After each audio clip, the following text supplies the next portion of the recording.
സുവിശേഷത്തിൻ്റെ വാഹകരായി അനേകം വൈദികരിത ലോകമെങ്ങും യാത്രയാകുന്നു.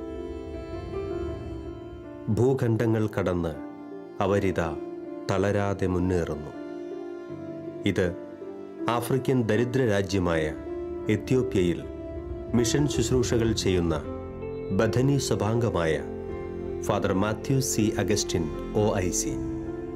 തൻ്റെ B.Ed പഠനത്തിന് ശേഷം അധ്യാപകനായി 10 വർഷം സേവനം ചെയ്ത് ദൈവവിളി തിരിച്ചറിഞ്ഞ് സെമിനാരിയിലേക്ക് കടന്നു ചെല്ലുകയും പിന്നീട് 2004 പുരോഹിതനായി ദൈവരാജ്യ വയലിലേക്ക് ഇറങ്ങുകയും ചെയ്തു. ഇപ്പോൾ കിഴക്കൻ ആഫ്രിക്കൻ രാജ്യമായ എത്യോപ്യയിൽ നെഗംതെ വികാരിയേറ്റിൽ സിറേ എന്ന സ്ഥലത്ത് ശുശ്രൂഷ ചെയ്യുന്നു. തന്നെ വഴി നടത്തുന്ന ആത്മീയ ദർശനങ്ങളും ദൈവവിളിയുടെ കാഴ്ചപ്പാടുകളും അഗസ്റ്റിനച്ചൻ നമ്മോട് പങ്കുവയ്ക്കുന്നു.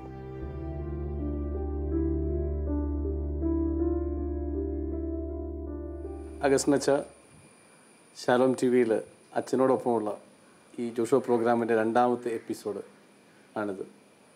സ്വാഗതം. ശിശുസ്തുതിയായിരിക്കട്ടെ. ശരിയായിരിക്കട്ടെ. ആദ്യത്തെ എപ്പിസോഡിൽ വളരെ ഹൃദ്യമായ പങ്കുവെക്കലുകളായിരുന്നു അച്ഛൻ. പ്രത്യേകിച്ച് ഫാദർ മാത്യൂസ് സി അഗസ്റ്റിൻ അല്ലേ, അപ്പച്ചൻ ചാക്കോ അപ്പച്ചൻ 2000 മരിച്ചു. അമ്മച്ചി ഉണ്ട്. നിങ്ങൾ 5 സഹോദരങ്ങള മക്കളാണ്. അതിൽ അച്ഛൻ ഏറ്റവും മൂത്ത ആളാണ്. അച്ഛൻ്റെ ജീവിതത്തിൽ ഏറ്റവും കൂടുതൽ അച്ഛനെ സ്വാധീനിച്ചത് കപ്പൂച്ചിൻ ആശ്രമമാണ്. അതുപോലെ അച്ഛൻ്റെ തന്നെ ഒരു ആൻറ്റി മിണ്ടാമഠത്തിൽ ക്ലോയിസ്റ്റർ കോൺവെൻറ്റിൽ ഉണ്ട്. ഇവരുടെയൊക്കെ സഹനവും ഈ അച്ഛന്മാരുടെ ത്യാഗവും ഒക്കെയാണ് ഒരു സന്യാസ വൈദിക ജീവിതത്തിലേക്ക് പതിയെ അടുപ്പിച്ചത്. പക്ഷേ 10ാം ക്ലാസ് കഴിഞ്ഞ് പ്രീ ഡിഗ്രിയും ഡിഗ്രിയും B.Ed-ഉം പഠിച്ച് അധ്യാപകനായിട്ട് ജോലി ചെയ്യുന്നതിന് ശേഷമാണ് സഭയിൽ ചേരാൻ തീരുമാനിച്ചത്. അങ്ങനെ ആ വഴിയെ 14 വർഷമായിട്ട് വൈദികനായിട്ട് ജീവിക്കണം. 9 വർഷത്തെ വൈദിക പരിശീലനം പൂർത്തിയാക്കി 2004 പട്ടം സ്വീകരിച്ച് ഇപ്പോൾ വളരെ ഇതായിട്ട് ഇന്ന് അവസാനം എത്യോപ്യയിലാണ് ഇപ്പോൾ കഴിഞ്ഞ 2 വർഷമായിട്ട് ജോലി ചെയ്യുന്നത്. ഇപ്പോൾ ഈ എപ്പിസോഡിൽ നമുക്ക് എത്യോപ്യയെക്കുറിച്ച് പറഞ്ഞു തുടങ്ങാം.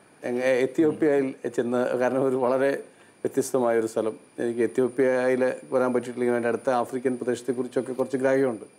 അപ്പോൾ ആഫ്രിക്ക പോലത്തെ ഒരു ഭൂഖണ്ഡത്തിൽ എത്യോപ്യയിൽ അച്ഛൻ്റെ ഒരു ദൈവം നയിക്കുന്ന വഴികളൊന്ന് പറയാൻ പറ്റും? എത്യോപ്യയെക്കുറിച്ച് പറയുമ്പോൾ 13 months ഓഫ് സൺഷൈൻ. അവർക്ക് 13 മാസമുണ്ട്. നമ്മളൊക്കെ 12 മാസമാണല്ലോ പറയുന്നത്. അവർക്ക് 13 മാസമാണ് ഒരു വർഷം എന്ന് പറയുന്നത്. സാധാരണ 30 ദിവസം വെച്ചുള്ള 12 മാസം, ബാക്കി എല്ലാം കൂടെ ദിവസം കൂടെ ചേർത്ത് 1 മാസവും, അങ്ങനെ 13 മാസമാണ് അവർക്ക്. എനിക്ക് 2 വർഷമേ ആയിട്ടുള്ളൂ ഞാനവിടെ പോയിട്ട്. എനിക്ക് അധികം ഹിസ്റ്ററിയും ജോഗ്രഫിയും ഒന്നും അധികം ഹിസ്റ്ററിയൊക്കെ പഠിപ്പിക്കുകയൊക്കെ ചെയ്തിട്ടുണ്ടെങ്കിലും അത്രയൊന്നും എനിക്കതല്ല പരിചയമില്ല. ഞാൻ 1 വർഷക്കാലം എംഡിബീർ ഡയസിസിലായിരുന്നു. അത് ഓറിയൻ്റൽ ഡയസിസാണ്. ഞങ്ങളുടെ 2 ആശ്രമങ്ങൾ അവിടെയുണ്ട്. അത് കഴിഞ്ഞിട്ട് ഇപ്പോൾ ഞാൻ നെഗംതെ വികാരിയേറ്റിലെ സിറേ എന്ന് പറയുന്ന സ്ഥലത്താണ് താമസിക്കുന്നത്. ഞങ്ങളുടെ ആശ്രമം തമ്മിൽ 400 കിലോമീറ്റർ ദൂരമുണ്ട്. അത് സമയത്തൊക്കെ പോയി എത്താനൊക്കെയുള്ള ഒരു റോഡിൻ്റെ അവസ്ഥയൊക്കെ വളരെ ബുദ്ധിമുട്ടുള്ളതാണ്. അതുകൊണ്ട് പോക്കുവരവൊക്കെ വളരെ പ്രയാസമായിട്ടുള്ളതാണ്. അപ്പോൾ പെട്ടെന്നൊക്കെ പറഞ്ഞു പോവുകയാണെങ്കിൽ നമുക്ക് പറയാം ഒരു 10-50 വർഷത്തെ പിന്നോക്കാവസ്ഥ നമ്മുടെ ഗ്രാമപ്രദേശങ്ങളുമായിട്ട് കമ്പയർ ചെയ്യുമ്പോൾ അതാണ്. ഇപ്പോഴും കഴുത വണ്ടിയിലൊക്കെയാണ് ആൾക്കാർ പോകുന്നത്. പക്ഷേ നമ്മുടെ ബജാജ് ഓട്ടോറിക്ഷ അവിടെ ഉണ്ട്. അവർ ബജാജ് എന്നാണ് പറയുന്നത്. അതൊരു സെക്കൻഡ് ഹാൻഡ് ഇവിടുന്ന് ഇന്ത്യയിലാണോ അവിടെ എന്തായാലും ബജാജ് ഇഷ്ടം പോലെ ഉണ്ട് അവിടെ. അപ്പോൾ അവർ റോഡില്ല എന്ന് പറയുമെങ്കിലും മെയിൻ റോഡിലൊക്കെ ആണെങ്കിൽ ടാറിട്ട് റോഡ് മെയിൻ റോഡുള്ള അവിടെ ഇത് നമുക്ക് കാണാം. സിറ്റിയിലെ ഇഷ്ടം പോലെ നമുക്ക് ബജാജ് കാണാം. പിന്നെ ടാറ്റയുടെ വണ്ടിയൊക്കെ ഇങ്ങനെ പോകുന്നു. ട്രാൻസ്പോർട്ടേഷൻ കുറവാണ്. എന്നാൽ പോലും ഇപ്പം അവർ നടക്കുന്ന ആൾക്കാരാണ്. എൻ്റെ ഇപ്പോഴത്തെ ഏരിയയിലാണ് ഈ കൃഷി ആണ് അവരുടെ മുഖ്യം. പലതരത്തിലുള്ള ഭക്ഷ്യവസ്തുക്കൾ അവർ കൃഷി ചെയ്യുന്നുണ്ട്, അതവർ കഴിക്കുന്നുണ്ട്. നമുക്ക് പലപ്പോഴും എന്താ പറയുക, നമ്മുടെ രുചിയുമായിട്ടൊന്നും ചേർന്ന് പോകത്തില്ലെങ്കിലും സമീകൃതമായിട്ടുള്ള ആഹാരമൊക്കെ ദൈവം തമ്പുരാൻ അവർക്ക് കൊടുത്തിട്ടുണ്ട്. പിന്നെ മഴയും വെള്ളമൊക്കെ വരുമ്പോഴത്തേന് സ്റ്റോറിങ് കപ്പാസിറ്റി ഒന്നും അവരധികം ഉപയോഗിക്കാറില്ലാത്തതുകൊണ്ട് മണ്ണൊലിപ്പ്, അതുപോലെ തന്നെ എല്ലായിടത്തും യൂക്കാലി അവർ വെച്ച് പിടിക്കുന്നത്. അതുകൊണ്ട് അതിൻ്റെയൊക്കെ ഉള്ള ദോഷങ്ങൾ അതൊക്കെ ഉണ്ടാകും. മണ്ണൊലിപ്പ്, പിന്നെ വെള്ളം സ്റ്റോർ ചെയ്ത് വെക്കാത്തതിൻ്റെ ബുദ്ധിമുട്ട്. അപ്പോൾ ഒരു 6 മാസം മഴയുണ്ട്, 6 മാസം വേനലായിരിക്കും. അപ്പോൾ അവർക്ക് പിന്നെ പറയുക വെള്ളത്തിനുള്ള ബുദ്ധിമുട്ട് ഉണ്ട്. അപ്പോൾ പല്ല് തേക്കാനും കുളിക്കാനും പ്രാഥമിക കൃത്യങ്ങളൊക്കെ നിർവഹിക്കാനും ഒക്കെ ഉള്ളതിൻ്റെ കുറവ് അവർക്കുണ്ട്. അതുകൊണ്ട് ആരോഗ്യ പ്രശ്നങ്ങൾ, ഹൈജീൻ അതാണ്. പിന്നെ ഇവർ മൃഗങ്ങളും മനുഷ്യരുമൊക്കെ ഈ ഗ്രാമപ്രദേശത്ത് ഒരുമിച്ച് തന്നെയാണ്, ഒരു ഭവനത്തിൻ്റെ കീഴിൽ തന്നെയാണ് അവർ. ഒരു മുറിയിൽ ഒരു സൈഡിൽ മൃഗങ്ങളും ഇങ്ങേ സൈഡിൽ ഇവരുമായിട്ടൊക്കെയാണ് കഴിയുന്നത്. അപ്പോൾ അതുകൊണ്ട് നമുക്ക് ആദ്യമൊക്കെ ഇത് കാണുമ്പോഴും പ്രയാസമായിരിക്കും. പിന്നെ ഞങ്ങളൊക്കെ വളരെ റിമോട്ടായിട്ടുള്ള ഏരിയയിലാണല്ലോ വർക്ക് ചെയ്യുന്നത്. അവിടെയൊക്കെ ഈ കാപ്പി, ഈ വീട്ടിലൊക്കെ കാപ്പിയുണ്ട്, തൈ മരങ്ങളൊക്കെ ഉണ്ട്. അവർ കാപ്പിയൊക്കെ കുരുവൊക്കെ എടുത്ത് റെഡിയാക്കി വീട്ടിൽ വെച്ച് അവർ വിൽക്കും. അപ്പോൾ നമ്മൾ ആരെങ്കിലും ചെല്ലുമ്പോഴത്തേന് ഇത്തിരി കാപ്പി കുരു എടുത്ത് ഉടനെ തന്നെ അവർ റെഡിയാക്കി അമ്മയുടെ മുമ്പിൽ വെച്ച് തന്നെ വറുത്ത് ഇടിച്ച് പൊടിച്ച് കാപ്പി പൗഡറാക്കിയിട്ട് അവർ കാപ്പി തിളപ്പിച്ച് അതിനകത്ത് ഉപ്പ് കൂടെ ഒഴിച്ചാണ് തരുന്നത്. പിന്നെ ഞാൻ ഇത്തിരി ഡയബറ്റിക്കാ, അപ്പോൾ പഞ്ചസാരയ്ക്ക് പകരം ഉപ്പ് പരീക്ഷിച്ചു നോക്കാൻ. അപ്പോൾ അത് അങ്ങനെയാണ് ഒരു ഉപ്പ് ഒഴിച്ചാണ് അവർ തരുന്നത്. അപ്പോൾ നമ്മളും ഇത് ഉപ്പ് ആദ്യത്തെ ദിവസം കച്ച പ്രയാസപ്പെട്ടാണല്ലോ. തീർച്ചയായിട്ടും. പിന്നെ ഈ ഞങ്ങളുടെ വീട് ഒക്കെ വളരെ പിന്നോക്കാവസ്ഥയാണ്. അവർക്ക് അധികം ഗ്ലാസ്സോ നല്ല ഗ്ലാസ്സോ അങ്ങനെ നോക്കി കാണുന്നത്. നമുക്ക് അതൊക്കെ തരുമ്പോൾ നമുക്ക് ഈ പറഞ്ഞ കണക്ക് ഉൾക്കൊണ്ടുകൊണ്ട് തന്നെ നമ്മളത് കുടിക്കാനൊക്കെ ഒരു ഹൈജീൻ്റെ വിഷയങ്ങളൊക്കെ പറയുമ്പോഴത്തേന്, പിന്നെ വെള്ളത്തിൻ്റെ ബുദ്ധിമുട്ടൊക്കെ നമുക്ക് ടൈഫോയിഡ്, ടൈഫസ് ഈ അസുഖങ്ങളൊക്കെ കോമൺ ആണ് അവിടെ. അപ്പം ഞങ്ങൾ താമസിക്കുന്ന അടുത്ത് ചെന്നപ്പോഴും വെള്ളം ബുദ്ധിമുട്ടായിരുന്നു. ഞങ്ങളുടെ ബദനി സിസ്റ്റേഴ്സ് ഒരു 85 കിലോമീറ്റർ ദൂരെ താമസിക്കുന്നുണ്ട്. അവർക്ക് അവിടെ ബോർവെല്ലൊക്കെ ഉണ്ട്. ഞങ്ങൾ തുണി കഴുകാനും കുളിക്കാനും അവിടെ പോയിട്ട് ആണ് ഇത് എഴുതുന്നത്. അവിടെ നിന്ന് കുറച്ച് വെള്ളമൊക്കെ കൊണ്ടുവരും. അതുപോലെ തന്നെ വേറൊരു സൈഡിൽ ഒരു 35 കിലോമീറ്റർ ബോംബെയിലുള്ള ഹെൽപ്പേഴ്സ് ഓഫ് മേരി എന്ന് പറയുന്നൊരു കോൺഗ്രിഗേഷൻ സിസ്റ്റേഴ്സ് ഉണ്ട്. അവിടെ ഇവിടെ മലയാളി സിസ്റ്റേഴ്സൊക്കെ 10-17 വർഷമൊക്കെ ആയിട്ടുള്ളവർ അവിടെ ഉണ്ട്. അപ്പോൾ അവർ ഇങ്ങനെ വരുമ്പോൾ ഞങ്ങൾക്ക് ഗിഫ്റ്റായിട്ട് കൊണ്ടുതരുന്ന വെള്ളം ഇങ്ങനെ ഒരു ക്യാൻ വെള്ളമായിട്ടായിരിക്കും അവർ അതുവഴി പാസ് ചെയ്യുമ്പോൾ മെഡിസിനൊക്കെ വാങ്ങിക്കാൻ പോയിട്ടൊക്കെ വരുമ്പോഴത്തേനൊക്കെ അവർ ഇങ്ങനെ വെച്ചിട്ട് കൊണ്ടുതരുന്നത്. അപ്പം നമ്മൾ വളരെ പ്രഷ്യസ്, എത്യോപ്യ ചെന്ന ഒരു കാര്യം പഠിച്ചത് പ്രഷ്യസായിട്ട് വെള്ളം ഉപയോഗിക്കാൻ പഠിക്കണം. അതാണ് അവിടുത്തെ എന്താ പറയുക ആൾക്കാർ. പിന്നെ ഈ പറഞ്ഞല്ലോ ഈ ഹൈജീൻ്റെ പ്രശ്നം. പിന്നെ സ്കൂൾ ഇഷ്ടംപോലെ കുഞ്ഞുങ്ങളുണ്ടെങ്കിലും സ്കൂളിലൊന്നും അവരങ്ങനെ അവർക്കൊരു എന്താ പറയുക, എൻ്റെ പരിചയക്കുറവാണോ എന്ന് എനിക്ക് അറിഞ്ഞുകൂടാ, ഒരു ഓറിയൻറ്റേഷനൊന്നും ഇല്ല. അങ്ങ് പോകുന്നു, വളരുന്നു. ഇപ്പോൾ സമയത്തിൻ്റെ ഒരു ബുദ്ധിമുട്ട് നമുക്കൊക്കെ ഫീൽ ചെയ്യും. അവർക്ക് ഓരോ ഇവൻ്റാണ്. നമുക്കിപ്പോൾ രാവിലെ 7 മണിക്ക് പള്ളിയിൽ പോകണം, 7:30 കുർബാന, 8 മണിക്ക് കാപ്പി കുടിക്കുന്നു എന്ന് പറയുന്ന ഒരു ടൈമുണ്ടല്ലോ. അവരെ സംബന്ധിച്ച് രാവിലെ പള്ളിയിൽ പോകുന്നു, കുർബാന കഴിഞ്ഞാൽ കാപ്പി കുടി എന്നല്ല. അപ്പോൾ എപ്പോഴാണ് കുർബാന കഴിഞ്ഞത്? അന്നേരം. അപ്പോൾ കാപ്പി കുടിക്കുന്ന എപ്പോഴാണ്? കുർബാന കഴിഞ്ഞിട്ട്.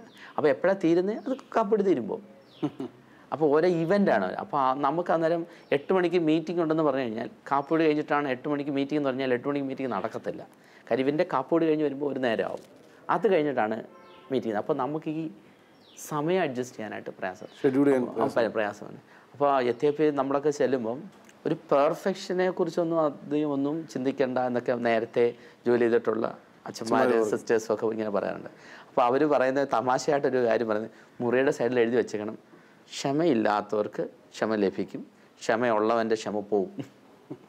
ഇതാണ് നമ്മളൊരു കാര്യം. അപ്പോൾ നമുക്കിപ്പോൾ ഞാനൊക്കെ മിഷന് പോകുന്നത് 150 വർഷം മുമ്പ് ഡച്ച് അച്ഛന്മാർ തുടങ്ങിയ ഒരു പള്ളിയിലാണ് ഞാനിപ്പോൾ പോകുന്നത്. അപ്പോൾ അവിടെ 10-17 വീട്ടുകാരേ ഉള്ളൂ. അവർക്ക് പഴയ സമയത്ത് തുടങ്ങിയെന്ന് പറഞ്ഞെങ്കിലും ഇടയ്ക്ക് വെച്ചുള്ള അവിടുത്തെ സിവിൽ വാർ അല്ലെങ്കിൽ ഇന്ത്യൻ ക്ലാഷ് ഒക്കെ വന്നിട്ട് ഇവരൊക്കെ ഇട്ടിട്ടൊക്കെ പോയിട്ട് വന്ന കാരണം വളരെ കുറച്ച് ആൾക്കാരേ ഉള്ളൂ. ഞാൻ നടന്നും ബസ് കയറി, ബസ് എന്ന് പറഞ്ഞാൽ ഈ പ്രൈവറ്റ് കുറേ പേരെ ഒന്നിച്ച് ഇടിച്ച് കയറ്റി കൊണ്ടുപോകുന്ന നമ്മൾ ഹില്ലി ഏരിയയിലൊക്കെ നമ്മുടെ ജീപ്പിനകത്ത് പോകുന്നതാണൊക്കെ പോയിട്ട് നടന്ന് അതെ പിന്നെ നടന്നൊക്കെ നമ്മൾ അവിടെ ചെല്ലുമ്പോഴത്തേന് അപ്പോൾ ഈ പറയുന്ന നമുക്ക് വെപ്രാളായി, സമയം എത്താൻ പറ്റുമോ? ഒരു വണ്ടി കാത്തു നേരം റോഡിൽ നിന്നു, അത് കഴിഞ്ഞിട്ട് വേറെ വണ്ടി കയറി അവിടെ ചെല്ലുമ്പോഴത്തേന് ഇവർ മനുഷ്യരും മടുത്തു പോകില്ലോ എന്നുള്ളത്. അപ്പോൾ അവരെ സംബന്ധിച്ച് കൊണ്ടുപോയില്ല, അച്ഛൻ വരും എന്നുള്ള കാര്യം അവർക്കറിയാം. അവർ വന്നില്ല എന്നുണ്ടെങ്കിൽ അവർ പ്രാർത്ഥിച്ചിട്ട് അവരങ്ങ് പോകും. അപ്പോൾ നമുക്ക് വിഷമമാണ്, നമ്മളെ നോക്കി അവരിയ്ക്കുകയാണല്ലോ.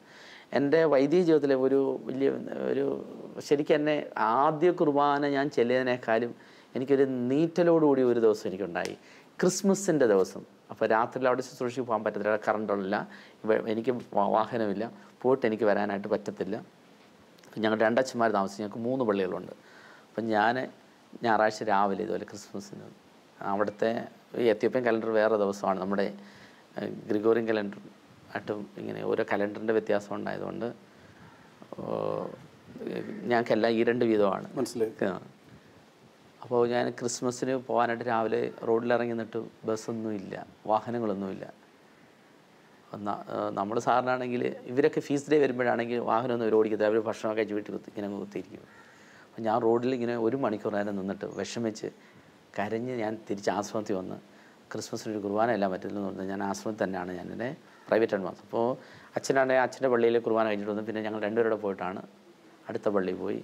അതെന്നെ വളരെയേറെ വേദനിപ്പിച്ച ഒരു ഹൃദയം കൊണ്ട് ഒരു വൈദികൻ എന്നുള്ള രൂപത്തിൽ ക്രിസ്മസിൻ്റെ അന്ന് ഇടവ ജനത്തിന് വേണ്ടിയിട്ട് കുർബാന ചെല്ലാനായിട്ട് പറ്റുന്നില്ലല്ലോ എന്നുള്ള ഓർത്തൊരു വിഷമം. പിന്നെ ഇതൊരു ഭാഗമായി. അപ്പോൾ ഞാൻ ചിലപ്പോഴാണെങ്കിൽ അവിടെയൊക്കെ ഈ ക്ലാഷൊക്കെ വരുമ്പോഴത്തേന് റോഡൊക്കെ ബ്ലോക്ക് ആയിരിക്കും, അന്നേരം നമുക്ക് പോകാൻ പറ്റത്തില്ല. അപ്പോൾ ഞായറാഴ്ച ആണെങ്കിലും നമ്മൾ പോയി കുർബാന ചെല്ലാനായിട്ട് അത് പിന്നെ ഒരു ശീലമായി. പിന്നെ എപ്പോഴെങ്കിലുമൊക്കെ നമ്മൾ സൗകര്യം അനുസരിച്ച് പോയി ചെല്ലും. അപ്പോൾ രാത്രിയിലൊക്കെ പോയാലും വീട് സന്ദർശനമൊന്നും സന്ധ്യയ്ക്ക് ഒന്നും പോകാൻ പറ്റത്തില്ല. ഈ ഹൈന പോലുള്ള ജീവികളൊക്കെ ഉണ്ടായതുകൊണ്ട് അതിൻ്റെ ആക്രമണമൊക്കെ ഉണ്ടാവും. പിന്നെ സ്ട്രീറ്റ് ലൈറ്റൊന്നും ഇല്ലല്ലോ, നമ്മൾ ടോർച്ചൊക്കെ ആയിട്ടൊക്കെ പോവുകയും ഒക്കെ വരികയൊക്കെ ചെയ്യുമ്പോഴത്തേന് അതിൻ്റെ തന്നെയൊക്കെ പോയി കഴിഞ്ഞാൽ ബുദ്ധിമുട്ട് വരും. ഞങ്ങളൊരു കമ്പൊക്കെ അതായിട്ടൊക്കെ ആയിരിക്കും പോകുന്നത്. അപ്പം അങ്ങനെയുള്ളൊരു വിഷയമുണ്ട്. പിന്നെ നമ്മുടെ ഭാഷ ഈ ഒറോമിയോ റീജിയനിൽ ഈ ഇംഗ്ലീഷ് ആൽഫബറ്റ്സ് ആണ്. അത് അതിൻ്റെ പ്രൊനൗൺസിയേഷൻ വ്യത്യാസമുണ്ട്. അപ്പോൾ അതുകൊണ്ട് എന്തായാലും നമുക്ക് പെട്ടെന്ന് പഠിക്കാൻ പറ്റും, അർത്ഥം അറിയത്തില്ലെങ്കിലും. ഞങ്ങൾ കുറച്ച് ഭാഷയൊക്കെ പഠിച്ചതാണ്. പക്ഷെ എന്തായാലും ഞാൻ ലാറ്റിൻ ക്രമത്തിൽ കുർബാന ചൊല്ലും. അപ്പോൾ പ്രസംഗമൊക്കെ പറയുമ്പോൾ ബുദ്ധിമുട്ട് വരും. അപ്പോൾ എൻ്റെ കാറ്റഗിസ്റ്റ് ഇംഗ്ലീഷ് അറിയാവുന്ന ഒരു പയ്യനാണ്. അപ്പം അദ്ദേഹം ട്രാൻസ്ലേറ്റ് ചെയ്യും. അപ്പോൾ എന്നാലും നമ്മൾ ഉദ്ദേശിക്കുന്ന കണക്കത് അങ്ങോട്ട് വരുമോ നമുക്കൊരു പേടി. ഇവനെന്തോ ട്രാൻസ്ലേഷൻ നടത്തി പറയുന്നത് നമുക്കറിയത്തില്ല. അപ്പോൾ അതുകൊണ്ട് ആദ്യമൊക്കെ ഒരു ചെറിയ വിഷമമുണ്ട്. അപ്പോൾ അങ്ങനെ ഭാഷയൊക്കെ പഠിച്ചുകൊണ്ടിരിക്കുകയാണ്. പിന്നെ ഇവർക്ക് ഓരോ ഇൻഫർമേഷനൊക്കെ കൊടുക്കുമ്പോഴത്തേക്കും ഞങ്ങൾ വേറെ അവിടുത്തെ അച്ഛന്മാരോടൊക്കെ ചോദിച്ചിട്ട് എഴുതിയിട്ട് പോയി അവരോട് പറയും. അവർ വല്ലതും തിരിച്ച് ചോദിച്ചു കഴിഞ്ഞാൽ അതെല്ലാം എഴുതിക്കൊണ്ട് വരും. പിന്നെ അടുത്ത ആഴ്ച അച്ഛനോട് ചോദിച്ചിട്ട് പോയിട്ട് നിങ്ങൾ കഴിഞ്ഞ ആഴ്ച ചോദിച്ചത് ഇങ്ങനെയാണ്. അപ്പോൾ അങ്ങനെയൊക്കെ വരുമ്പോഴേ ഈ സമയം നമ്മുടെ ഒരു എഫിഷ്യൻ്റായിട്ട് നമുക്ക് ചെയ്യാൻ പറ്റുന്നില്ലല്ലോ എന്നോർത്തൊരു വിഷമമൊക്കെ നമുക്കത് ഉണ്ടാകും. പക്ഷെ ആദ്യമുള്ള സ്ഥലത്താണെങ്കിൽ അത് ഓറിയൻ്റൽ റൈറ്റിലുള്ളതാണ്. അവിടെ അംഹാറിക് ആണ് അവിടുത്തെ ഭാഷ. പിന്നെ ലിറ്റർജി വരുമ്പോൾ ഗീസ് ലിറ്റർജിയാണ്. അപ്പം നമ്മുടെ അച്ഛന്മാർ അത് ആ ലിറ്റർജി അവർ അംഹാറിക്ക് അവർക്ക് കുറച്ചറിയാം. അത് ആ ഭാഷയിൽ അവർ പഠിച്ചിട്ട് അവർ ഇപ്പം കുർബാന ചെല്ലാനായിട്ട് തുടങ്ങിയിട്ടുണ്ട്. നമ്മുടെ ഒരു അച്ഛൻ തന്നെ ജോബ് അച്ഛനെയാണ് ഇപ്പോൾ അവിടുത്തെ ഒരു വൈദിക ജില്ലയുടെ ഉത്തരവാദിത്വം പിതാവിടെ ഏൽപ്പിച്ചിട്ടുണ്ട്. പിന്നെ അതുമാത്രമല്ല അവിടെ ഒരു ഗൊമ്മൂസ് എന്ന് പറഞ്ഞ ഒരു ട്രൈബിനെ നമ്മൾ കുറേ പേര് ഒരു 1000-ഓളം പേര് 5 വില്ലേജ് നമ്മളവിടെ ഇവഞ്ചലൈസേഷൻ അവരെ പോയി കണ്ട് അവരോടൊപ്പം ഇരുന്ന് അവർക്ക് വേണ്ടുന്ന അവരെ ഒരു എന്താ പറയുക നെഗ്ലക്റ്റഡ് ട്രൈബായിരുന്നു. ഒരു അടിമകൾ എന്നുള്ള രൂപത്തിൽ തന്നെ അവരായിട്ടൊന്നും അധികം സംസർഗമൊന്നും ഇല്ലാത്ത ആൾക്കാരായിരുന്നു. അവരുടെ ഇടയിൽ നമ്മൾ പോയി വർക്ക് ചെയ്ത് അവർക്ക് മെഡിസിന്, വസ്ത്രം, അതുപോലെ തന്നെ നിങ്ങൾക്ക് വീടിന് വെള്ളത്തിൻ്റെ പ്രശ്നമൊക്കെ ഉണ്ട്. അതുവഴിയായിട്ട് അസുഖങ്ങളൊക്കെ ഉണ്ട്. അപ്പോൾ അവരെയൊക്കെ നമ്മൾ കൊണ്ടുവന്ന് ഹോസ്പിറ്റലിൽ കൊണ്ടുവരികയും ഒക്കെ ചെയ്ത് അച്ഛന്മാരൊക്കെയാണ് കിണർ കുഴിക്കുന്നത്, വീട് വെക്കാനായിട്ടൊക്കെ സഹായിക്കുന്നത്. അവരെ കൂടത്തിൽ നിന്നുണ്ട്. അപ്പോൾ അവർ പെട്ടെന്ന് അവർക്ക് അവരുടേതായിട്ടുള്ളൊരു ഭാഷയാണുള്ളത്. അപ്പോൾ ആ ഭാഷ നമുക്ക് ഒട്ടും അറിയത്തില്ല. അപ്പോൾ അതറിയാവുന്ന ആൾക്കാരെ നമ്മളവിടെ കൊണ്ടുവന്ന് കാറ്റഗിസ്റ്റ് പോലെ അവിടെ താമസിപ്പിച്ചിട്ടുണ്ട്. കുറേയൊക്കെ അവരെ ഫോം ചെയ്യുന്നു. ഇപ്പോൾ ഒരു 1000-ഓളം ആൾക്കാർ നമ്മുടെ ആ ടീമിനകത്ത് ഉണ്ട്. ഇവഞ്ചലൈസേഷൻ ഒരു 5 വില്ലേജ്. അപ്പോൾ അവർക്ക് ദൂരെ നിന്നൊക്കെ വെള്ളമൊക്കെ ആണെങ്കിൽ ചില പുഴകളൊക്കെ ചെറിയ വെള്ളം ചെറുതായിട്ട് കിട്ടും. അപ്പോൾ അവരൊക്കെ ഇങ്ങനെ അത് ഒരു 20 ലിറ്ററിൻ്റെ ക്യാൻ ഇങ്ങനെ മുതുകത്തിട്ടുകൊണ്ടാണ് അവരിരുന്നത്. അപ്പോൾ നമ്മളാണെങ്കിൽ സഹായമൊക്കെ കൊടുക്കും. അത് കഴുതകളെയൊക്കെ വാങ്ങിച്ചു കൊടുക്കും. അപ്പോൾ ഒരു കഴുതപ്പുറത്താണ് ഈ വെള്ളമൊക്കെ കൊണ്ടുവരാനും. അപ്പോൾ ആ മിഷനൊക്കെ പോകുമ്പോൾ അച്ഛന്മാർക്കൊക്കെ ആണെങ്കിൽ മഴയക്കാലത്ത് നമ്മുടെ പോകാൻ പറ്റുന്ന ഒത്തിരി ദൂരം നടക്കണം. അപ്പോൾ ചെളിയൊക്കെ ആകുമ്പോഴത്തേന് പോകാനായിട്ട് പ്രയാസമായിരിക്കും. അപ്പോൾ ഈ കഴുതയുടെ പുറത്തൊക്കെയാണ് അവർക്ക് പോകേണ്ടതായിട്ട് വരുന്നത്. എനിക്ക് അത്രയും ബുദ്ധിമുട്ട് വന്നിട്ടില്ല. ഈ മണ്ണ് അങ്ങ് ചെളിയാവും. ഞങ്ങളുള്ള സ്ഥലത്ത് മനുഷ്യർക്ക് ഈ കാലിലെല്ലാം മന്ത് രോഗം പിടിക്കും. അപ്പോൾ നമ്മൾ ശ്രദ്ധിക്കണം. അവിടുത്തെ മണ്ണിൻ്റെ ഒരു പ്രത്യേകത കുഞ്ഞു പിള്ളേർക്കും വരും, വലിയവർക്കും എല്ലാവർക്കും ഉണ്ട്. അപ്പോൾ അതിനൊന്നും ഒരു നെഗ്ലക്റ്റഡ് ഡിസീസായിട്ടാണ് അത് കിടക്കുന്നത്. അപ്പോൾ നമ്മളെ സംബന്ധിച്ച് നോക്കുന്നിടമെല്ലാം ശുശ്രൂഷ മേഖലകളാണ്. നമ്മളുടെ ഒരു സന്നദ്ധത മാത്രം മതി. അപ്പം നമുക്കവിടെ ഇപ്പം സ്കൂള് ഇല്ല എന്നുള്ളത് സത്യമാണ്. സ്കൂൾ അവിടെ ഗവൺമെൻറ് സ്കൂളുകളുണ്ട്, പ്രൈവറ്റ് സ്കൂളിലൊന്നും. പക്ഷേ അപ്പോൾ ആ ഒരു ഫെസിലിറ്റി ഒന്നും അധികമൊന്നുമില്ല. അപ്പോൾ നമ്മളൊരു ആദ്യം നല്ലൊരു ബിൽഡിങ് വേണോ, അതോ ഈ പിള്ളേർക്ക് ഇരിക്കാനുള്ള സമയമുണ്ടോ, അപ്പോൾ ഉച്ചയ്ക്കത്തുള്ള ഭക്ഷണം അവർക്ക് കൊടുക്കണോ, ടോയ്ലറ്റ് അവരുടെ ഡ്രസ്സില്ല. ഇപ്പം ഞാൻ പോകുമ്പോൾ അവിടെ സോപ്പ് ഒക്കെ ഉണ്ടെങ്കിലും ബ്രഷ്, പേസ്റ്റ്, സോപ്പ് ഇതൊക്കെ ഞാൻ ഉണ്ട് പിള്ളേർക്ക് ഇവിടെ നിന്ന് പോകുമ്പോഴും ഗിഫ്റ്റായിട്ടൊക്കെ കൊടുക്കുന്നത്. അപ്പോൾ ഒരു കുളിച്ചില്ലെങ്കിലും ഈ പറഞ്ഞ കണക്ക് അതൊക്കെ അവർക്ക്. പിന്നെ വസ്ത്രങ്ങൾ നമ്മുടെ ഇന്ത്യക്കാർ കുറേ പേര് അവിടെ പ്രൊഫസേഴ്സ് ഉണ്ട്, പല യൂണിവേഴ്സിറ്റിയിലും ജോലി ചെയ്യുന്നത്. അപ്പോൾ അവരൊക്കെ അവധിക്ക് പോകുമ്പോൾ ഞങ്ങൾക്ക് ഇന്ത്യൻ ഗ്യാതറിങ് ഒക്കെ ഉണ്ട്. അപ്പോൾ അന്നേരം അവർ പോകുമ്പോൾ കുറേ തുണിയൊക്കെ അവരിട്ടിട്ട് പോകുന്നത് അതെല്ലാം ഞങ്ങൾ എടുത്തുകൊണ്ടുവന്നവർക്കൊക്കെ കൊടുക്കാറുണ്ട്. എന്തായാലും വേറെ സന്തോഷം വെച്ചാൽ, കാരണം എത്യോപ്യ പോലത്തെ ഒരു സ്ഥലത്തിൻ്റെ ഒരു അവസ്ഥ നമുക്കറിയാൻ പറ്റുന്നു അച്ഛനിലൂടെ. അതുപോലൊരു മിഷണറി സാധ്യതയാണ് എന്നുള്ളതും അതുപോലെ അച്ഛനും സഭയിൽപ്പെട്ട മറ്റുള്ളവരും ഒക്കെ അവിടെ ചെയ്യുന്ന ശുശ്രൂഷകൾ കേൾക്കുമ്പോൾ ഏറെ സന്തോഷമുണ്ട്. ഞാൻ വെള്ളമൊക്കെ സമ്മാനം കിട്ടേണ്ട അവസ്ഥ എന്ന് പറയാൻ നമുക്ക് അതിൻ്റെ ഒരു ഭീകരാവസ്ഥ മനസ്സിലാവുന്നുണ്ട് അച്ഛൻ. ഞാൻ അച്ഛനോടൊരു ചോദ്യം, എൻ്റെ വീണ്ടും ഉള്ളൊരു ചോദ്യം ഇതാണ്. തീർച്ചയായിട്ടും അച്ഛൻ ദൈവാശ്രയത്വം എന്നൊരു ഉത്തരം, അല്ലെങ്കിൽ ദൈവകൃപ എന്ന് പറയുന്നൊരു ഉത്തരം പറഞ്ഞു. ഒന്ന്, ഇങ്ങനത്തെ ഒരു രാജ്യത്ത് ഇത്രയും സ്ട്രഗിൾസിൻ്റെ ഇടയിൽ ശുശ്രൂഷ ചെയ്യുന്നു. മുമ്പ് പറഞ്ഞ കാപ്പി തരുമ്പോഴും കാപ്പിയിൽ ഉപ്പിട്ട് തരുമ്പോഴും മറ്റ് സാഹചര്യങ്ങളൊക്കെ നമുക്ക് ഊഹിക്കാം. കാരണം ഇതൊക്കെ അച്ഛൻ ഭംഗിയായിട്ട് അതിജീവിക്കുന്നു എന്നുള്ളത് യാഥാർത്ഥ്യം. പക്ഷേ ഈ ഒരു പ്രദേശത്ത്, കാരണം കേരളത്തിലെ പോലെ അല്ലല്ലോ, നമുക്ക് ഒത്തിരി ആളുകളുണ്ട് ഒന്ന് വിളിക്കാൻ, ആശ്വസിപ്പിക്കാൻ, സപ്പോർട്ട് ചെയ്യാൻ, ഒരു ഫെലോഷിപ്പ് കിട്ടാൻ, കൂടെ ബാച്ച്മേറ്റ്സ് ആയിട്ടുള്ള അച്ഛന്മാരോ അല്ലെങ്കിൽ കോൺഗ്രേഷൻ തന്നെയുള്ള ആളുകളൊക്കെ ഒന്ന് കൺസൾട്ട് ചെയ്യാനൊക്കെ ഉണ്ട്. ഇവിടെ അങ്ങനെ പോലും സാഹചര്യമില്ലാത്ത ഈ സ്ഥലത്ത് ശരിക്കും എങ്ങനെയാ അച്ഛാ, ഞാൻ വീണ്ടും ചോദിക്കുക, എന്താണ് നമ്മുടെ ബലം? എങ്ങനെയാണ് നമുക്ക് ഇതിനുള്ളൊരു എനർജി കിട്ടുന്നത് അച്ഛാ? ഇതേ നമ്മളൊരു പ്രദേശത്ത് ചെല്ലുമ്പോഴത്തേനെ ആദ്യം നമുക്ക് നമ്മുടെ ഉള്ളുകൊണ്ട് ആഗ്രഹിച്ചു പോകുന്നില്ല. ഇത്രയും ഭീകരമാണെന്നൊന്നും നമുക്ക് അത്രയും കൊണ്ട് അറിയത്തില്ലല്ലോ. നമ്മൾ ഓരോന്നിനെ കുറിച്ച് നമുക്കൊരു പ്രീവിയസ് നോളജ് ഉണ്ടല്ലോ, ഒരു എക്സ്പീരിയൻസ് ഉണ്ടല്ലോ. ഇപ്പം കറണ്ട് ഇല്ല, അത് 1 ദിവസം അല്ലെങ്കിൽ 2 ദിവസം അല്ലെങ്കിൽ 3 ദിവസം, ചിലപ്പം മാസങ്ങളോളം. ഞാൻ ചെന്ന സമയത്തൊന്നും ഞാൻ അവിടെയാണെങ്കിൽ ഞങ്ങളുടെ ട്രാൻസ്ഫോമർ അത് കേടായി വീണു. 6 മാസം കറണ്ട് ഇല്ലായിരുന്നു. അപ്പോൾ ഞങ്ങൾ ശരിക്കും റാന്തൽ വിളക്ക് കത്തിച്ചാണ്. അപ്പോൾ എത്ര നേരം ആയിരിക്കുന്നത്? നമുക്കിന്ന് പഠിക്കാനോ വായിക്കാനോ എഴുതാനോ, കുർബാന എല്ലുമ്പോഴും അല്ല രാവിലെ ആയാലും ശരി മെഴുകുതിരത്ത് നമ്മൾ റാന്തൽ വിളക്ക് കത്തിച്ച് വെച്ചാണ്. അപ്പോൾ അതൊക്കെ നമ്മൾ പണ്ട് കേട്ടിട്ടുള്ളതാണ്. പക്ഷെ അതൊക്കെ നമ്മൾ നമ്മുടെ ലൈഫിൽ നമ്മൾ എക്സ്പീരിയൻസ് ചെയ്യാം. അന്നേരം നമ്മൾ ആശ്വസിക്കുന്ന പറഞ്ഞാൽ മിഷണറിമാർക്ക് നേരത്തെയൊക്കെ വന്നവർ ഇതിനേക്കാളും കൂടുതൽ എന്തോരം സ്ട്രഗിൾ ചെയ്തു. അപ്പം നമ്മളുമായിട്ട് കമ്പയർ ചെയ്യുമ്പോൾ അത്രയും ഇല്ലല്ലോ. പിന്നെ നമ്മൾ അവിടെ ചെന്നത് വഴിയായിട്ട് അവരുടെ ഭക്ഷണ രീതി, നമ്മൾ കൃഷി ചെയ്യുന്ന അച്ഛന്മാരവിടെ ഇവിടുത്തെ പോലെ തന്നെ ജോലിയൊക്കെ ചെയ്യുന്നവർക്ക് വലിയ അത്ഭുതമായിട്ടാണ് തോന്നുന്നത്. അപ്പോൾ നമ്മൾ പറമ്പ് ഈ കരീസ് എല്ലാം വെട്ടി നമ്മുടെ അച്ഛന്മാരൊക്കെ മാറ്റിയിട്ട് അവിടെ കൃഷി ചെയ്യുന്നു. അപ്പോൾ അവർ പറയുന്നത് തെഫ് എന്ന് പറയുന്നത് അത് അവരവിടെ അവർ ചാറ്റ് എന്ന് പറഞ്ഞ സാധനം കഴിച്ചുകൊണ്ട് ഇങ്ങനെ മയങ്ങി നടക്കുന്ന ഒരു ഗ്രൂപ്പാണ് ആ ഏരിയയിലുള്ളത്, നമ്മുടെ ഗുരാഗ എന്ന് പറയുന്ന സ്ഥലത്തൊക്കെ. പക്ഷേ അച്ഛന്മാരെന്ന് ഈ കൃഷിയൊക്കെ ചെയ്തിട്ട് പോയി അവസാനം ഇത് ഈ ഗോതമ്പ് പോലുള്ളൊരു ചെറിയൊരു ചെടിയാണെന്ന് അത് കൊയ്യാൻ ഇവർക്ക് അറിയത്തില്ല. നമ്മൾ അച്ഛന്മാരും സിസ്റ്റേഴ്സോടെ ഇത് കൊയ്യുന്നത്, പിന്നെ അത് മെതിച്ചെടുക്കുന്നത്, എന്നിട്ട് അവരുടെ ഭക്ഷണക്രമം എന്നത്. അപ്പോൾ ഇതൊക്കെ നമ്മളത് അവരെ പറഞ്ഞ് മനസ്സിലാക്കി. ഇഷ്ടംപോലെ കാലികളുണ്ടെങ്കിലും അവർക്ക് ഇഷ്ടം പച്ചയിറച്ചി തിന്നാനാണ്, പച്ചയ്ക്ക് തന്നെ തിന്നാനാണ് അവർക്ക് ഇഷ്ടം, വേവിക്കാതെ പച്ചയ്ക്ക് തന്നെ. അപ്പം നമുക്ക് അതൊക്കെ കാണുമ്പോൾ അപ്പം നമ്മൾ അവരുടെ കൊടുത്തിരിക്കുമ്പോൾ പച്ചയ്ക്ക് എങ്ങനെയാണ് കഴിക്കുന്നത്. അപ്പോൾ ഇവനെ ഒരുമിച്ചിരുന്നുകൊണ്ട് അവിടെ അപ്പോൾ അവർ കൈ കഴിവെന്ന് പറഞ്ഞാലും നമ്മൾ ഈ പറഞ്ഞ കണക്ക് ഹൃദയത്തോടെ കർത്താവ് ഓരോരുത്തരെയും എന്ന് പറയാം, കുഷ്ഠരോഗികളെ എല്ലാവരെയും ഹൃദയത്തോട് ചേർത്ത് നിർത്തി എന്നൊക്കെ നമ്മൾ പറയുന്നത്. ആരും കർത്താവിന് അന്യരല്ലായിരുന്നു, നമുക്കും ആരും അന്യരല്ല. അപ്പോൾ അന്യരാണെന്ന് ഫീൽ ചെയ്ത് കഴിഞ്ഞാൽ നമ്മളെ സംബന്ധിച്ചിടത്തോളം ഈ മിനിസ്ട്രിക്ക് നമ്മൾ യോഗ്യരല്ല. അപ്പോൾ ഹൃദയം കൊണ്ടും നമ്മൾ ചേർത്ത് നിർത്താനും നമ്മളെ കൊണ്ടാവുന്ന വിധത്തിൽ എല്ലാ മേഖലയിലും നിന്ന്. അപ്പം നമ്മളവിടെ ഒരു ബോയ്സ് ഹോം നമ്മൾ തുടങ്ങി. 5-6 പിള്ളേർ നമ്മുടെ കൂട്ടത്തിൽ പഠിക്കുന്നുണ്ട്. അവരെ നമ്മൾ പഠിപ്പിച്ചു. 6ാം ക്ലാസ് തൊട്ട് അവർ നമ്മുടെ കൂട്ടത്തിൽ പഠിച്ചു. 12ാം ക്ലാസ് കഴിഞ്ഞപ്പോൾ അവർ എഞ്ചിനീയറിംഗ് പഠിക്കുകയാണ് പിള്ളേർ. പലരും ജോലിക്കാരായി 10 വർഷത്തിനുള്ളിൽ വെച്ച് തന്നെ. അപ്പോൾ അവർ സന്തോഷത്തോടെ പറയും. അവർക്ക് തന്നെ പലതരത്തിലുള്ള ഫുഡ് അവർ കഴിച്ചു. അവർ പറഞ്ഞു ഞങ്ങൾ ഇറ്റാലിയൻ ഫുഡ് കഴിക്കുന്നു, എത്യോപ്യൻ ഫുഡ് കഴിക്കുന്നു, ഇന്ത്യൻ ഫുഡ് കഴിക്കുന്നു, ഇന്ത്യൻ സിനിമ ഞങ്ങൾ കണ്ടിട്ടുണ്ട്. ഞങ്ങൾ പുറത്ത് ഞങ്ങളുടെ വില്ലേജ് വിട്ടിട്ട് ഞങ്ങൾ ആദ്യമായിട്ടാണ് പുറത്തോട്ടൊക്കെ ഞങ്ങളിന്ന് പോകുന്നത്. ഡ്രസ്സിൻ്റെ സ്റ്റൈല് അവർ മാറി, ലാംഗ്വേജ് അവർ നന്നായിട്ട്. ഞങ്ങൾ ഇംഗ്ലീഷ്, മാത്സ്, സയൻസ് ഒക്കെ ഞങ്ങളുടെ അച്ഛന്മാരൊക്കെ ഇത് സ്പെഷ്യലൈസേഷൻ ആയതുകൊണ്ട് അവരിതെല്ലാം പഠിപ്പിക്കുന്നുണ്ട്. അപ്പോൾ അവർ ക്ലാസ് ചെല്ലുമ്പോഴും കോളേജിൽ ചെല്ലുമ്പോഴൊക്കെ ആണെങ്കിൽ അവർക്കൊന്ന് ഷൈൻ ചെയ്യാനായിട്ട് അവർക്ക് പറ്റുന്നുണ്ട്. അപ്പോൾ അതുകൊണ്ടാണെങ്കിൽ ഞങ്ങളുടെ കൂട്ടത്തിൽ വന്ന് താമസിക്കാനും.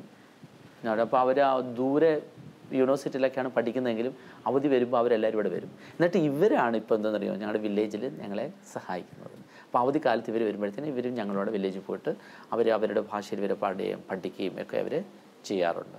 അപ്പോൾ ഞങ്ങളെ സംബന്ധിച്ചിടത്തോളം ഈ 10 വർഷത്തെ ഒരു ഡെവലപ്മെൻ്റ് എന്ന് പറഞ്ഞാൽ ഞങ്ങളിപ്പം 9 അച്ഛന്മാരിപ്പോൾ അവിടെയുണ്ട്. ഇപ്പോൾ ഒരാളാണെങ്കിൽ ഫോർമേഷൻ സഹായിക്കാനായിട്ട് അഡിസബയിൽ നമ്മുടെ സെമിനാരിലോട്ട് ഒരു അച്ഛൻ വന്നിട്ടുണ്ട്. അപ്പോൾ ഞങ്ങൾ മിഷനിലുണ്ട്, അതുപോലെ തന്നെ ഫോർമേഷൻ ചെയ്യുന്നുണ്ട്. സന്തോഷം അച്ഛാ. ഞാൻ മറ്റൊരു കാര്യം കൂടെ ചോദിക്കണത്, ഇന്നത്തെ ലോക സാഹചര്യങ്ങളിൽ ഒരു വിശുദ്ധിയുള്ള വൈദികനായി ജീവിക്കുക, വിശ്വസ്തയോടെ ജീവിക്കുക എന്ന് പറയുന്നത് വലിയൊരു വെല്ലുവിളിയാണ്. മുമ്പുള്ള പ്രതിസന്ധികളൊക്കെ അതിജീവിക്കുന്നത് പോലെ തന്നെ, അല്ലെങ്കിൽ അതിനേക്കാൾ വലിയൊരു പ്രധാനപ്പെട്ടൊരു കാര്യമാണ് വിശ്വസ്തയോടെ വിശുദ്ധിയോടെ ജീവിക്കുക. കാരണം ആളുകളെല്ലാം പ്രതീക്ഷിക്കുന്നത് ഒരു നല്ല അച്ഛനെയാണ്. അത് ലോകത്ത് എവിടെയായിരുന്നാലും. പ്രത്യേകിച്ച് ആഫ്രിക്ക പോലത്തുള്ള രാജ്യത്ത് ഇത്രയും പ്രതിസന്ധികളൊക്കെ ഉള്ളപ്പോഴും ഞാൻ എല്ലാ അർത്ഥത്തിലും ഞാൻ പറയാൻ ശ്രമിക്കുന്നത് ലോകത്തിൻ്റെ ഒരു സ്വാധീനങ്ങളുടെ നടുവിലാണ് മനുഷ്യൻ ജീവിക്കുന്നത്. അതിൻ്റെ നടുവിലാണ് വ്യത്യസ്തരായി ജീവിച്ചുകൊണ്ട് നമ്മൾ ക്രിസ്തുവിനെ പങ്കുവയ്ക്കേണ്ടി വരുന്നത്. ഇങ്ങനെ ഒരു സാഹചര്യത്തിൽ എങ്ങനെ വിശുദ്ധിയുള്ളൊരു ജീവിതം കൊണ്ടുപോകാൻ എന്താണ് അച്ഛൻ ഉപയോഗിക്കുന്ന വഴികൾ, എന്താണ് അതിനുള്ള ആശ്രയത്വം? അതിന് തീർച്ചയായിട്ടും കോൺഗ്രിഗേഷൻ്റേതും സഭയുടേതും കത്തോലിക്ക സഭയുടേതും ഒക്കെ പ്രത്യേകതകൾ ഉണ്ടാവുമെന്ന് എനിക്കറിയാം. എന്താണ് അച്ഛൻ്റെ ഒരു യുണീക്കായിട്ടുള്ള, അച്ഛനെ ഏറ്റവും കൂടുതൽ സഹായിക്കുന്ന ചില കാര്യങ്ങൾ എന്താണ്? ഓരോരുത്തരെയും അവരുടെ വിളിക്കനുസരിച്ച് അവർ യോഗ്യമായ വിധത്തിൽ ജീവിക്കണം എന്നുള്ളതാണ്. ആ യോഗ്യത കുറവ് വരുമ്പോഴാണ് എന്താണെന്ന് പറയുക, വീട്ടിലായാലും ശരി സൊസൈറ്റിയിലായാലും ശരി പ്രശ്നങ്ങളുള്ളത്. ഇപ്പോൾ എന്നെ കുറ്റം പറയുന്ന ഒരാൾ അയാളുടെ ജീവിതക്രമത്തിൽ അയാൾ ജീവിക്കേണ്ട ഒരു ക്രമമുണ്ട്. അത് എത്രത്തോളം യോഗ്യമായിട്ട് അയാൾ ജീവിക്കുന്നു എന്നുള്ളത്. എന്നെ സംബന്ധിച്ചിടത്തോളം ഞാൻ ഓപ്റ്റ് ചെയ്തതാണ് ഒരു വൈദികനാകാന്നത്. ദൈവം തമ്പുരാൻ എന്നെ അതിനെ എന്ത് ചെയ്തു, സഹായിച്ചു. ഇത്രത്തോളമായി. അപ്പോൾ ഞാൻ അവിടെ ഇരിക്കുമ്പോൾ തീർച്ചയായിട്ടും എനിക്ക് വേണ്ടുന്ന വേദോസ്തത്തിൽ പറഞ്ഞെങ്കിൽ എല്ലാ ആയുധങ്ങളും നമ്മൾ ധരിക്കണം. അത് വിശ്വാസത്തിൻ്റെ പൗലോസ്ലീഹ പറഞ്ഞതുപോലെ തന്നെയുള്ള ഈ ആയുധങ്ങൾ അത് എത്രത്തോളം തീക്ഷ്ണതയോടുകൂടി ബോധ്യത്തോടുകൂടി ഞാൻ ധരിക്കുന്നു അത്രത്തോളം ഞാൻ സുരക്ഷിതനായിരിക്കും. തീർച്ചയായിട്ടും പരിശുദ്ധ മാതാവിൻ്റെ മാധ്യസ്ഥം, ജമാല പ്രാർത്ഥനയും അതുപോലെ ഞങ്ങളെ സംബന്ധിച്ചിടത്തോളം മാതാവിനോടുള്ള വൈദികരുടെ മധ്യസ്ഥയാണല്ലോ. അതുപോലെ തന്നെ നമുക്ക് മാതാവിനോടുള്ള പ്രത്യേക ഭക്തി പാരമ്പര്യമായിട്ട് തന്നെ നമുക്ക് ഉള്ളതാണ്. പിന്നെ എല്ലാ കുർബാനയിലും പരിശുദ്ധ മാതാവിനോട് ചേർന്ന് ഒന്നാണല്ലോ നമ്മൾ ചൊല്ലിയെടുക്കുകയും ചെയ്യുന്നത്. അപ്പോൾ ആ മാതാവിനോടുള്ള ഭക്തി, പ്രത്യേകിച്ച് ജപമാല പ്രാർത്ഥനകളിലൂടെയും ഞങ്ങളുടെ യാമപ്രാർത്ഥനകളിലൂടെയും മാതാവിനോട് വലിയ ഭക്തി അത് നമ്മൾ പങ്കുവെക്കുകയും ചെയ്യുന്നുണ്ട്. അനുദിനം അർപ്പിക്കുന്ന പരിശുദ്ധ കുർബാന ഇതെൻ്റെ ശരീരമാകുന്നു, ഇതെൻ്റെ രക്തമാകുന്നു, നിങ്ങൾക്കായി വിഭജിക്കപ്പെടുന്ന, ചിന്തപ്പെടുന്ന, അത് എത്രത്തോളം ബോധ്യത്തിൽ ഉൾക്കൊണ്ടുകൊണ്ട് നമ്മളിത് അർപ്പിക്കുന്നു അത്രത്തോളം നമ്മളത് പങ്കുവയ്ക്കും. എൻ്റെ വൈദികനായപ്പോൾ ഞാനെടുത്ത ആപ്തവാക്യവും അത് തന്നെയാണ്, ബ്രോക്കൺ ടു ഷെയർ. കർത്താവിൻ്റെ അത് തന്നെയാണ് ഞാൻ എടുത്തത്. അത് കർത്താവിൻ്റെ അതേ ഇത് തന്നെയാണ് ഞാൻ ആ വർഷമായിരുന്നു, യൂക്കറിസ്റ്റിക് ഇയർ ആയിരുന്നു. അപ്പോൾ അത് തന്നെയാണ് ഞാനും എൻ്റെ ആപ്തവാക്യമായിട്ട് എടുത്തിരുന്നത്. അപ്പോൾ അതുകൊണ്ട് എനിക്ക് വിഷമങ്ങളും പ്രയാസങ്ങളും ഒക്കെ വരുമ്പം മാനുഷികമായിട്ട് ആദ്യം ഈ പറഞ്ഞ കണക്ക് ഒരു വിഷമവും നിരാശയൊക്കെ വരുമ്പം പെട്ടെന്ന് ഞാൻ ഈ ആപ്തവാക്യം ഞാൻ ഓർക്കും. ഇങ്ങനെ വിഭജിക്കുമ്പോൾ, മറ്റുള്ളവർക്ക് വേണ്ടി വിഭജിക്കുമ്പോൾ, അപ്പോൾ ഈ വിഭജനത്തിൻ്റെ നീറ്റൽ വരുമ്പോഴത്തേന് എന്തിനു സങ്കടപ്പെടുന്നു എന്ന് ഞാൻ ഓർക്കാറുണ്ട്. അതുകൊണ്ട് അതെന്നെ അപ്പോൾ ദൈവത്തെ പങ്കുവെക്കാൻ, ഈശോയെ പങ്കുവെക്കാനായിട്ട് ഞാൻ നുറുങ്ങപ്പെടുകയാണ് എന്നൊരു തിരിച്ചറിവ് എനിക്ക് ഉണ്ടാകുമ്പോൾ പോസിറ്റീവായിട്ടാണ് ഞാനത് കാണാനായിട്ട് ശ്രമിക്കുന്നത്. അതുകൊണ്ട് സ്വാഭാവികമായിട്ടും വിഷമങ്ങളും പ്രയാസങ്ങളൊക്കെ ഉണ്ടാകുമ്പോഴും അതൊരു വിഷമത്തെക്കാളും പ്രയാസത്തെക്കാളും ഉപരിയായിട്ട് എനിക്കതൊരു എന്താ പറയുക, ബോധ്യത്തിൽ അത് ഉൾക്കൊള്ളാനായിട്ട് ഞാൻ ശ്രമിക്കും. തീർച്ചയായിട്ടും അച്ഛൻ പറഞ്ഞതിൽ ഏറ്റവും കാതലായ രണ്ട് കാര്യമെന്ന് പറഞ്ഞാൽ പരിശുദ്ധ അമ്മയുടെ മാധ്യസ്ഥവും ദിവ്യകാരുണ്യത്തിൻ്റെ ആ ഒരു ശക്തിയുമാണ്. തീർച്ചയായിട്ടും പ്രത്യേകിച്ച് ബ്രോക്കൺ ടു സെർവ് എന്ന് പറയുന്ന ആ ഒരു ഇത് തന്നെ സ്വന്തം ഒരു മുദ്രാവാക്യം ആപ്തവാക്യമായിട്ട് എടുത്തിട്ടുള്ളത് തന്നെ അതിൻ്റെ ഒരു അടയാളം കൂടിയാണല്ലോ. തീർച്ചയായിട്ടും സന്തോഷം.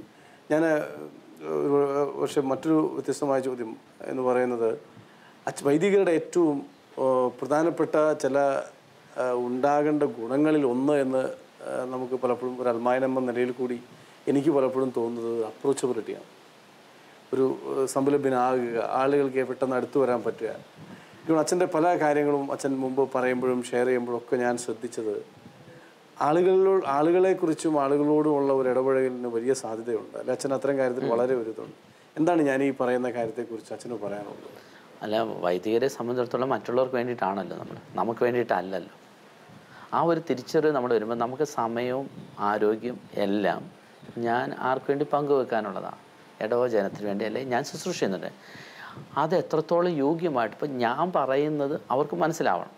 ഈ ക്ലാഷ് ഉണ്ടാവുന്നത് അവർ പറയുന്നത് എനിക്ക് മനസ്സിലാവുന്നില്ല, എനിക്ക് പറയുന്നത് അവർക്ക് മനസ്സിലാവുന്നില്ല. അതൊരു ദൈവകൃപ ഉണ്ടെങ്കിൽ തീർച്ചയായിട്ടും പരിശുദ്ധാത്മാവിൻ്റെ അഭിഷേകം ഉണ്ടെങ്കിൽ അത് നടക്കത്തുള്ളൂ. അപ്പോൾ നമ്മളെ സംബന്ധിച്ചിടത്തോളം നമ്മൾ എളിമപ്പെട്ടുകൊണ്ട് കർത്താവിൻ്റെ സന്നിധി ചെയ്യുന്നുണ്ട്. കർത്താവ്, ഈ ജനത്തിന് വേണ്ടി വിളിക്കപ്പെട്ടവനാണ് ഞാൻ, എനിക്ക് ഇതൊക്കെ ചെയ്യണമെന്ന് ആഗ്രഹമുണ്ട്, ഇതൊക്കെ ചെയ്യാനായിട്ടുള്ള ബലവും ശക്തിയും കൃപയും എനിക്ക് തരണമേ, ഇത് ഉൾക്കൊള്ളാനുള്ള രീതികൾ എൻ്റെ ഇടവ ജനത്തിന് ലഭിക്കണമേ എന്ന് ഞാൻ കൃത്യമായിട്ട് പ്രാർത്ഥിക്കുമ്പോൾ സ്വാഭാവികമായിട്ടും ഞാൻ അവരാരെങ്കിലും നമ്മളോട് എതിര് പറയുവാണെങ്കിലും അപ്പോൾ we have to accept it. അപ്പോൾ അതിനോട് നീ എന്നോട് എന്തിനാണ് ദേഷ്യപ്പെടുന്നത് എന്ന് ചോദിക്കുന്നുണ്ട്. അവൻ പറഞ്ഞതിനകത്ത് കാര്യമുണ്ടോ എന്ന് ചിന്തിച്ച് കഴിഞ്ഞാൽ നമ്മുടെ ശൈലി മാറ്റിയാൽ മതിയല്ലോ. ഇത് രണ്ടുപേർക്കും ഒരു കാര്യമേ ഉള്ളൂ, ലക്ഷ്യം എന്തുവാണ്? യോഗ്യമായ വിധത്തിൽ പോകണം. അദ്ദേഹവും പറയുന്നത്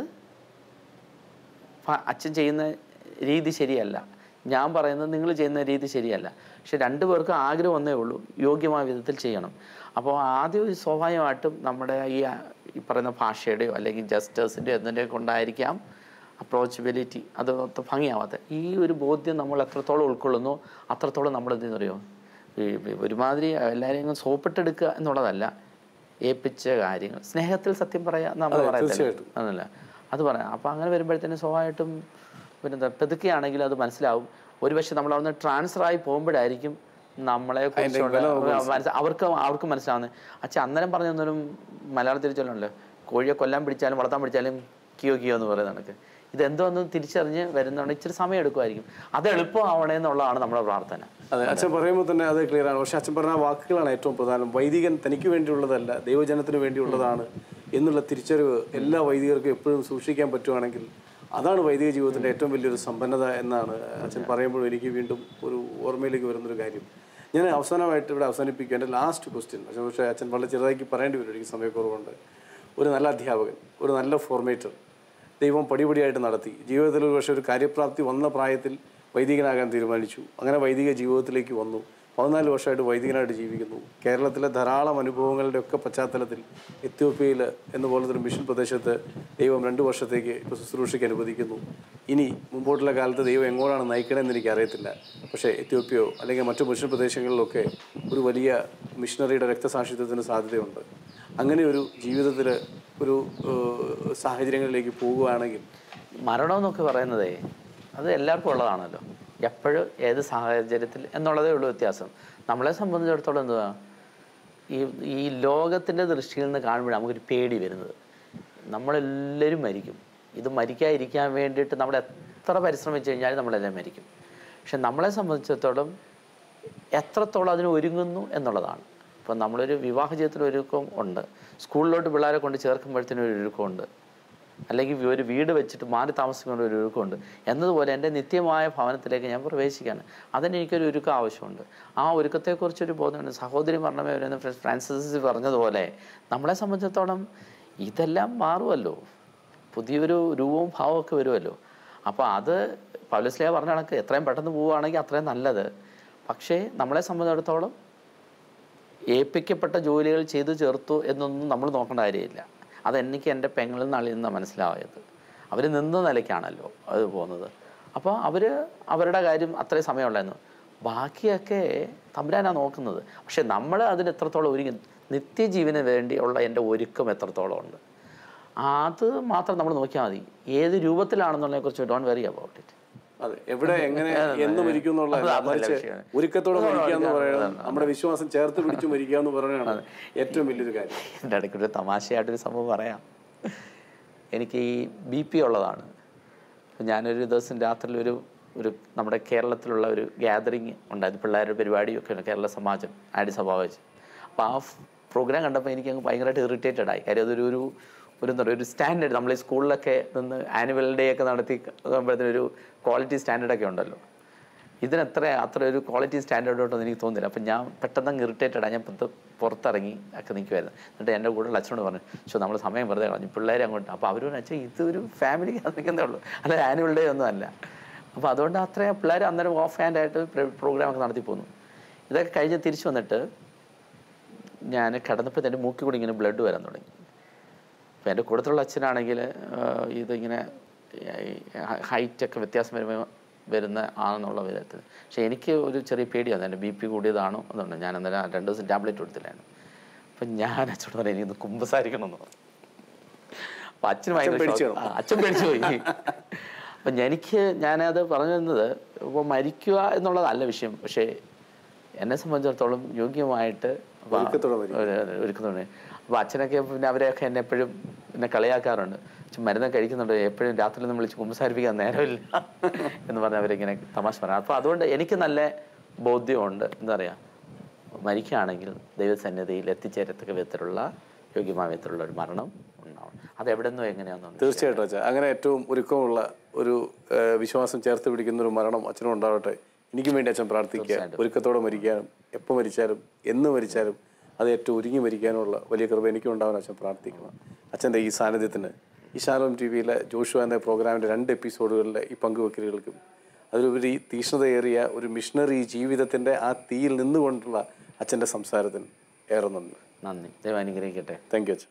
ശിമയോനും യാക്കോബും യോഹന്നാനും വലകഴുകും വലക്കാരും വഞ്ചിക്കാരും. ശിമയോനും യാക്കോബും യോഹന്നാനും വലകഴുകും വലക്കാരും വഞ്ചിക്കാരും. ഒരു നിമിഷം കേൾക്കാമോ കേൾക്കാമോ, നിങ്ങൾക്കായി നൽകാം ഞാൻ ഇന്നൊരു സന്ദേശം. നിങ്ങളെ സാക്ഷാൽ മുക്കുവരാക്കാൻ ഉതകും സുവിശേഷം. നിങ്ങളെ സാക്ഷാൽ മുക്കുവരാക്കാൻ ഉതകും സുവിശേഷം. ആഴക്കടലിൽ പോകുവിൻ, ആഴത്തിൽ വലയെറിയുവിൻ. ആഴക്കടലിൽ പോകുവിൻ, ആഴത്തിൽ വലയെറി